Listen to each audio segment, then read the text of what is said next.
അങ്ങനെ പെട്ടിയും വട്ടിയും എല്ലായിടത്തും ഞങ്ങൾ സെറ്റായിട്ടോ.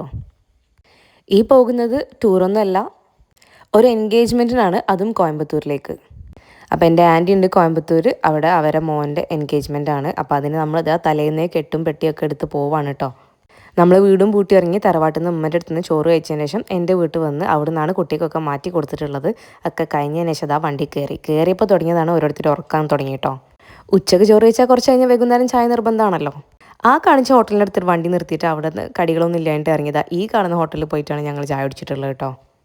അങ്ങനെ കുഞ്ഞിപ്പൻ്റെ ചായക്കടയിൽ കയറി ചായയും കടിയൊക്കെ കുടിച്ച് കഴിഞ്ഞ് തിരിച്ച് വണ്ടിയിൽ കയറി വീണ്ടും ഓരോരുത്തരായിട്ട് ഉറക്കമൊക്കെ തുടങ്ങി. അങ്ങനെ നമ്മളൊരു പുതപ്പ് എടുത്ത് വെച്ചത് തൊട്ടിലാക്കി കെട്ടിയിട്ടാണ് ഓരോരുത്തരെ കിടത്തിയിട്ടുള്ളത് കേട്ടോ. കയ്യിലിരുന്ന് ഇവർ രണ്ടാളും ഉറങ്ങുന്നുണ്ടെങ്കിലും തൊട്ടിലിരുന്ന് ഇവർ രണ്ടാളും ഭയങ്കര കളിയായിരുന്നു. അത് കഴിഞ്ഞതാ നമ്മൾ പാലക്കാട് ഹൈവേ കയറുന്നതിന് മുന്നായിട്ട് ഒന്നുകൂടി ഒന്ന് സ്റ്റോപ്പ് ആക്കിയിട്ടുണ്ട് കേട്ടോ. ഉറക്കം വരുന്നവർക്കും ഉറങ്ങാൻ പോകുന്നവർക്കൊക്കെ ചെറിയ രീതിയിൽ ഭക്ഷണം കൊടുത്ത്. ആ സമയത്ത് ഞങ്ങളിവിടെ വണ്ടിയിൽ വെച്ച് ഇങ്ങനെ ചെറിയ പരീക്ഷണങ്ങളൊക്കെ നടത്തിക്കൊണ്ടിരിക്കുകയായിരുന്നു. അങ്ങനെ അവസാനം നമ്മൾ പാലക്കാട് ഹൈവേയിലേക്ക് കയറാൻ പോവാണ്. ഹൈവേയിലേക്ക് കയറി കഴിഞ്ഞാൽ ഉണ്ടാകുന്ന കാഴ്ച നല്ല രസമാണ്, എനിക്ക് ഭയങ്കര ഇഷ്ടമാണ് കേട്ടോ. അങ്ങനെ അതാ നമ്മൾ ലക്ഷ്യസ്ഥാനത്ത് എത്തിയിട്ടുണ്ട്. ഓരോരുത്തരായിട്ട് വന്നുകൊണ്ടിരിക്കുകയാണ് കേട്ടോ. കയറി വരുമ്പോൾ തന്നെ നമ്മളെ മണവാളൻ ചിരിച്ചുകൊണ്ട് നമ്മളെ സ്വീകരിക്കുന്നുണ്ട്. അവരവിടെ പെണ്ണിന് കൊണ്ടുപോകാനുള്ള എൻഗേജ്മെൻറ്റിന് കൊണ്ടുപോകാനുള്ള ഐറ്റംസൊക്കെ പാക്ക് ആക്കിയിട്ട് അതിൻ്റെ ഫോട്ടോഷൂട്ടും വീഡിയോ ഷൂട്ടൊക്കെ ആയിരുന്നു. അപ്പോൾ അതൊക്കെ ഒന്ന് നോക്കി കുറച്ച് നേരം നിന്ന് അത് കഴിഞ്ഞതിന് ശേഷം ആ മെയിൻ കലാപരിപാടിയിലേക്ക് ഓരോരുത്തരൊക്കെ കടന്നിട്ടുണ്ട് കേട്ടോ. ഡിന്നർ കഴിക്കുക എന്നുള്ള പരിപാടിയാണ്. അപ്പോൾ അതിൻ്റെ ഇടയ്ക്ക് ദീപാവലി ആയിരുന്നല്ലോ. അപ്പോൾ അവിടെയൊക്കെ ദീപാവലി ഭയങ്കര സെലിബ്രേഷൻ ആയതുകൊണ്ട് തന്നെ അതിൻ്റെ സ്വീറ്റ്സും കാര്യങ്ങളൊക്കെ അമ്മ എടുത്ത് വെച്ചിട്ടുണ്ടായിരുന്നു. അതിൽ നിന്നൊക്കെ കുറച്ച് നമുക്കൊക്കെ കിട്ടി. പിന്നെ കുട്ടികളൊക്കെ ഉള്ളവർക്ക് ഇതാ തൊട്ടിൽ കെട്ടൽ പരിപാടികളൊക്കെ നടക്കുന്നുണ്ട്.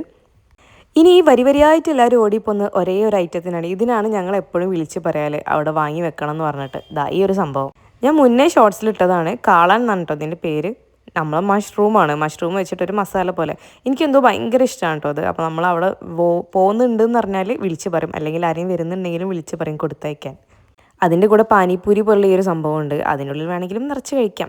അതൊക്കെ കഴിഞ്ഞപ്പോൾ മണവാളൻ ഒരുപാട് പടക്കങ്ങളായിട്ട് വന്നിട്ടുണ്ട്. ഈ കാണുന്ന ഒന്നല്ല കേട്ടോ, ഇതിൻ്റെ ഡബിൾ സ്റ്റോക്ക് ഉണ്ട് എന്നാണ് പറഞ്ഞത്. തൽക്കാലം നമ്മളിപ്പോൾ കുറച്ച് പേരാണല്ലോ എത്തിയിട്ടുള്ളത്, നാളെ എത്തുന്ന കുറച്ച് പേരും കൂടി ഉണ്ട്.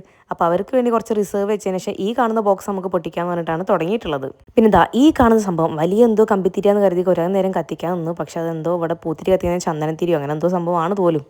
പിന്നെ വലിയ സൗണ്ടുള്ള പടക്കങ്ങളൊക്കെ അവസാനം നമ്മൾ കുട്ടികളൊക്കെ ഉണർന്ന് കരയുന്നതുകൊണ്ട് ഒഴിവാക്കി തൽക്കാലം ഇതുപോലുള്ള സംഭവങ്ങളൊക്കെ കുറേ നേരമൊക്കെ കത്തിച്ച്.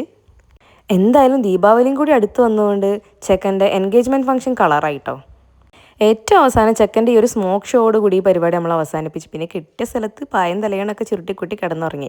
എൻഗേജ്മെൻറ്റ് അന്നത്തെ വീഡിയോ നമുക്ക് അടുത്ത പാട്ടിൽ കാണാം. എല്ലാം കൂടി ഈ വീഡിയോയിൽ ഉൾക്കൊള്ളിക്കാൻ പറ്റും.